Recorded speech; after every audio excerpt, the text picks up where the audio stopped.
चाहे हिंदू जागरण मंच देखें, चाहे सेवा भारती देखें, चाहे वनवासी कल्याण परिषद देखें, ये एक दूसरी से जुड़ी हुई संस्थाएं हैं। सारी की सारी संघ की संस्थाएं हैं। इसके नाम बदलते रहते हैं, इसका काम एक ही होता है। ये संस्थाएं सिर्फ भारत के प्रांतों में भी नहीं है, यूनाइटेड स्टेट्स में है, यूरोप में है, नेपाल, श्रीलंका में दिखेंगी आपको, साउथ ईस्ट एशिया, थाईलैंड में दिखेंगी। और आरएसएस की बाहर की शाखाएं अंदर इंडिया में पैसे इस तादाद में भेज रही हैं जिसका कि कोई ना कोई एनालिसिस अभी तक नहीं हुआ है। और फंडिंग उस तरह की ऑर्गेनाइजेशंस को जा रही है जिसका नाम ना आपने सुना है ना मैंने सुना है। उसका नाम हम सीएसआर लिस्ट में देखेंगे तो ये कह ही नहीं सकते कि ये फंडिंग आरएसएस को जा रही है। इसको पैसे कौन दे रहा है, ये पैसे कितने आ रहे हैं, हम टैक्स फाइल करते हैं, हमसे सरकार पूछती है ये पैसे कहां से आ रहे हैं। ये अकाउंटेबिलिटी दुनिया के सबसे बड़े एनजीओ, उसके ऊपर ये अकाउंटेबिलिटी नहीं लागू कर। ये आरएसएस का हेडक्वार्टर, ये कि इस बिल्डिंग को बनाया किसने है, इसको बनाने का पैसा कहां से आया है और इसके पीछे कौन है, आप इस बात का भी पता इस देश में नहीं कर सकते। और आरएसएस के नाम पे ना ये बिल्डिंग है, ना इसमें आरएसएस के नाम पे चंदा लिया गया है, ना ही आरएसएस ने इसे बनाया है। मैं पेपर पे जो दिखाया गया है वो पर ये है अपना देश का हेडक्वार्टर है आरएसएस। मातृभाषा हिंदी नहीं, पर कोशिश मैं हिंदी में बोलने की करूंगा। अक्सर मैं हंसता हूं कि आरएसएस की सच्चाई अगर आप जानना चाहते हैं तो उसको मैं पंजाबी में ही दर्शा सकता हूं, पर यहाँ पे पंजाबी नहीं बोलूँगा। मेरा खुद पत्रकारिता में कम से कम अब 30 साल होने को आ रहे हैं। आजकल हमारा कारवां का दफ्तर है झंडेवाला में है और मेरी खिड़की से एक ही बिल्डिंग दिखती है, वो जो आरएसएस का नया हेडक्वार्टर है पीछे दिखता है। और उस बिल्डिंग को देख के ये भी साफ हो जाता है कि हम लोगों को आज पत्रकारिता में क्या काम करना चाहिए और क्या नहीं करना चाहिए। एक पुरानी बात है जहाँ पे मेरे को खुद आरएसएस का जो पूरा संगठन है और उसका जो पूरा नक्शा है उसके बारे खुद इजाज़ तब हुआ जब मैं मध्य प्रदेश में खुद इंडियन एक्सप्रेस के लिए रिपोर्टर था। ये बात है कम से कम 20-25 साल पुरानी है, 2001-2002। उस इलेक्शन में उमा भारती जीती हैं दिग्विजय सिंह के खिलाफ।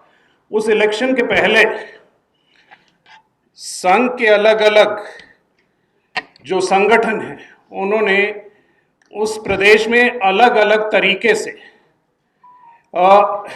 अपने काम से, मैं 2 या 3 चीज़ों का वहाँ पे जिक्र कर सकता हूँ। एक तो कमाल मौला मस्जिद भोजशाला जो है, जो विवाद चल रहा है, उसको लेके एक अभियान शुरू हुआ, जिस अभियान को लीड किया एक संस्था थी जिसका नाम था हिंदू जागरण मंच।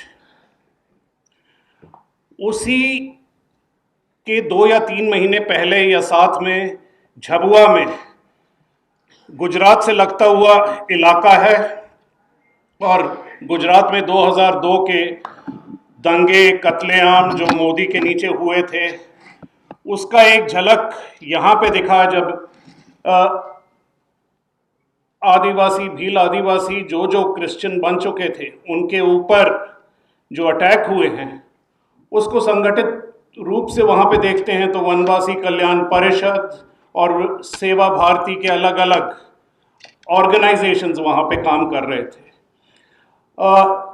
जिस गांव में उससे 10 साल पहले या 15 साल पहले जो लोग अपने आप को हिंदू नहीं मानते थे, हर गांव में गणेश चतुर्थी, हनुमान मूर्तियां को रख रख के एक नया तौर तरीका और विश्वास पैदा कर दिया गया था।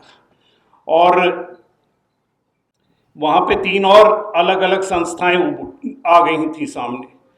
जब आप वहाँ पे रिपोर्टर के तौर पे, पत्रकार के तौर पे आप घूमते हैं तो लोगों को उस समय, अब शायद एहसास ज़्यादा हो गया है, पर उस समय लोगों को एहसास नहीं था कि आप चाहे हिंदू जागरण मंच देखें, चाहे सेवा भारती देखें, चाहे वनवासी कल्याण परिषद देखें, या आप 50 और नाम ले सकते हैं कि ये एक दूसरी से जुड़ी हुई संस्थाएं हैं। सारी की सारी संघ की संस्थाएं हैं, इनका काम करने का तरीका एक है, इनसे जुड़े हुए लोग एक हैं, पर इसके नाम, इस बहुरूपिया जो संगठन है, इसके नाम बदलते रहते हैं, इसका काम एक ही होता है और ये काम अलग अलग तरीकों से किया जाता है।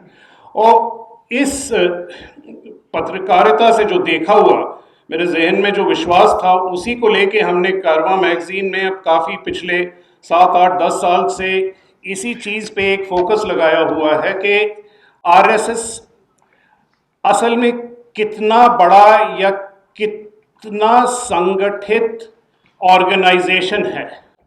आप अगर जाएंगे, और ये हिंदी में भी उपलब्ध है, अंग्रेजी में भी है, एक आरएसएस प्रोजेक्ट करके हमारा एक वेबसाइट है जिस पे आपको नक्शा दिख जाएगा, और इस नक्शे में उसका वेबसाइट है rssproject.com, अगर कोई देखना चाहे। उस नक्शे में आप जाके देखेंगे तो हर प्रांत में कितनी संस्थाएं हैं जिनको हम आरएसएस से जोड़ सकते हैं, उनके हेडक्वार्टर क्या हैं, उनका फ़ोन नंबर क्या है, वहाँ पे उनके मुख्य कार्यकर्ता कौन है। जो भी इंफॉर्मेशन हमारे पास है वो आप इंफॉर्मेशन जाके पता कर सकते हैं। आपके अपने इलाके में ये इंफॉर्मेशन किस हद तक आपको बता सकती है कि यहाँ पे नए नए संघ के क्या ऑर्गेनाइजेशंस। उस आप नक्शे को जाके देखेंगे तो आपको पता चलेगा कि कम से कम, ये सिर्फ भारत में नहीं है, पूरी दुनिया में कुल मिला के अभी तक जो हम, क्योंकि ये काम चलते जा रहा है, आप हमें कल इंफॉर्मेशन देंगे, कोई और आके देगा तो हम उस नक्शे को बढ़ाएंगे। 2500 संस्था हैं जो आरएसएस के साथ जुड़ी हुई हैं। ये संस्थाएं सिर्फ भारत के प्रांतों में भी नहीं हैं, यूनाइटेड स्टेट्स में हैं, 100 से ज़्यादा संघ की संस्थाएं यूनाइटेड स्टेट्स में हैं, यूरोप में हैं। आपको ये संस्थाएं इंग्लैंड में मिलेंगी, आपको पड़ोसी देश नेपाल, श्रीलंका में दिखेंगी, आपको साउथ ईस्ट एशिया थाईलैंड में दिखेंगी, और ये सारी संगठित तौर पे एक दूसरे से जुड़ी हुई हैं। जब इसका दो तरह का फायदा होता है आरएसएस को, कि कोई चीज़ ऐसी हो जाए जिससे वो अपने आप को डायरेक्टली संपर्क नहीं दिखाना चाहते हैं तो वो कह देते हैं ये ऑर्गेनाइजेशन अलग है, इसका आरएसएस से कुछ कहना नहीं। आप देख लीजिए कि जब से बीजेपी पावर में आई है तो हम जो बजरंग दल का बोलबाला देखते थे वो बोलबाला अब नहीं दिखता है, क्योंकि बजरंग दल जैसी संस्थाएं वो संस्थाएं हैं कि जब भाजपा ऑपोजिशन में होती है और संघ के, आप कह लें, धक्काशाही काम करना है, तब ये संस्थाएं सामने उभर के आती हैं। जब सरकार भाजपा की होती है तो इन ऑर्गेनाइजेशंस की ज़रूरत कम हो जाती है। पर आप ये ना सोचें कि बजरंग दल कमज़ोर हो गई है 5 या 10 साल के बाद। हम चाहें कि जल्दी हो जाए, पर चलिए 10 साल के बाद अगर ये सरकार बदलती है तो आप देखेंगे कि बजरंग दल जैसी संस्थाएं फिर से उभर के आ जाएंगी।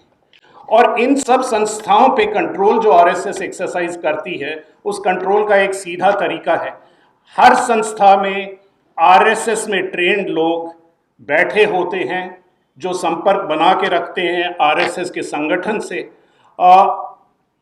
एक तो ये है कि आरएसएस अपनी रिस्पॉन्सिबिलिटी नैतिक तौर से मना कर सकती है जब भी कहाँ पे कोई गलत काम हो रहा हो। दूसरा ये है कि जहाँ तक फंडिंग की बात आती है, और ये सबसे इम्पॉर्टेंट बात है कि पूरे सिविल सोसाइटी को, हर एक तरह की संस्था को पैसे से वंचित कर दिया है इस सरकार ने। नियम बना दिए हैं कि आप बाहर से पैसे नहीं ले सकते हैं, आप ये काम नहीं कर सकते हैं, आपको ये परमिशन चाहिए। एक ही ऐसी संस्था है जो सारे काम करती है, जो हम सिविल सोसाइटी के काम भी मानते हैं, जो धार्मिक भी हैं, कम्युनल काम भी हैं, जिस पे ये लागू नहीं होता है वो आरएसएस है। और आरएसएस की बाहर की शाखाएं अंदर इंडिया में पैसे इस तादाद में भेज रही हैं जिसका कि कोई ना कोई एनालिसिस अभी तक नहीं हुआ है। ये जो बाहर बैठी संस्थाएं हैं विश्व हिंदू परिषद की, वहाँ पे पैसे इकट्ठा कर रही हैं, वापस इंडिया में भेज रही हैं। इस पैसे का इस्तेमाल हो रहा है, चाहे छोटी जगहों में स्कूल चलाई जाएं जहाँ पे कम्युनल तौर तरीके सिखाए जाएं। ये सब की किसी की निगरानी इसलिए नहीं रखी जा सकती कि इसकी कोई डिक्लेरेशन नहीं है। जिस बिल्डिंग की मैंने बात शुरू की थी कि हमारी खिड़की से दिखती है आरएसएस का हेडक्वार्टर, उस पर हमने पूरी कहानी की है यही पता करने के लिए कि इस बिल्डिंग को बनाया किसने है, इसको बनाने का पैसा कहाँ से आया है और इसके पीछे कौन है। आप इस बात का भी पता इस देश में नहीं कर सकते। वो 10 अलग अलग संस्थाएं रजिस्टर्ड हैं, जिसने अलग अलग चंदे इकट्ठे किए हैं, जिसने अलग अलग से लोगों से कुछ कंट्रीब्यूशन लिए हैं, और आरएसएस के नाम पे ना ये बिल्डिंग है, ना इसमें आरएसएस के नाम पे चंदा लिया गया है, ना ही आरएसएस ने इसे बनाया है। मैं पेपर पे जो दिखाया गया है वो देखते हैं, पर ये है अपना देश का हेडक्वार्टर है आरएसएस का। ये जो नक्शा हमने बनाया है, इससे आज साफ पता चलता है कि आप जो चीजें छुपा के रखते थे, जैसे सीएसआर मनी होता है, बड़ी बड़ी हमारी कंपनियां हैं इस देश में, बड़े बड़े कॉरपोरेट्स हैं, आप उनको एक रकम हर साल सीएसआर के तहत पे भार देनी होती है।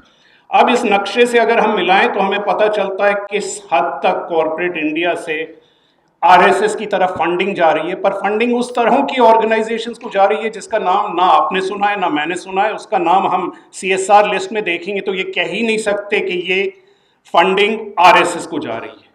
तो तभी आरएसएस को रजिस्टर करना, उसके हर जो छोटी ऑर्गेनाइजेशन है उनका नाम उभार करके बाहर लाना, उसको एक कड़ी में जोड़ने से ही हमें पता चलेगा कि आरएसएस कहाँ पे क्या काम कर रही है, आरएसएस को पैसे कौन दे रहा है, ये पैसे कितने आ रहे हैं। जो अकाउंटेबिलिटी छोटे सी ऑर्गेनाइजेशन की होती है, जो अकाउंटेबिलिटी हमारी अकेले की होती है, हम टैक्स फाइल करते हैं, हमसे सरकार पूछती है ये पैसे कहाँ से आ रहे हैं, ये अकाउंटेबिलिटी दुनिया के सबसे बड़े एनजीओ, ये लफ्ज़ मोदी जी के हैं, उसके ऊपर ये अकाउंटेबिलिटी नहीं लागू करती है। और हमारे सामने ये सबसे ज़रूरी काम है कि अगर हमें ये समझना है कि भाजपा की ये जो बड़ी इलेक्टोरल मशीन है, ज़मीन पे जो काम हो रहा है, जो काम इलेक्शंस का हो रहा है, गुंडागर्दी का हो रहा है, डराने का हो रहा है, पैसे कलेक्ट करने का हो रहा है, या कोई और काम हो रहा है, इसका पता हमें तभी चल सकता है जब आरएसएस को अकाउंटेबल बनाएं, आरएसएस को रजिस्टर कराएं, आरएसएस से हम अकाउंट्स माने, आरएसएस को सामने पब्लिक में ट्रांसपेरेंट तौर पे एक ऑर्गेनाइजेशन की तरह खड़ा करें। Thank you. नेशनल दस्तक की आपसे गुजारिश है कि अगर इसको बचाना चाहते हैं तो नेशनल दस्तक को सब्सक्राइब करने के लिए रेड कलर के सब्सक्राइब बटन को दबाएं, फिर बेल आइकन की घंटी दबाएं। नेशनल दस्तक को बचाने के लिए बहुत जरूरी है कि हर खबर को शेयर करें, लाइक करें, कमेंट जरूर करें।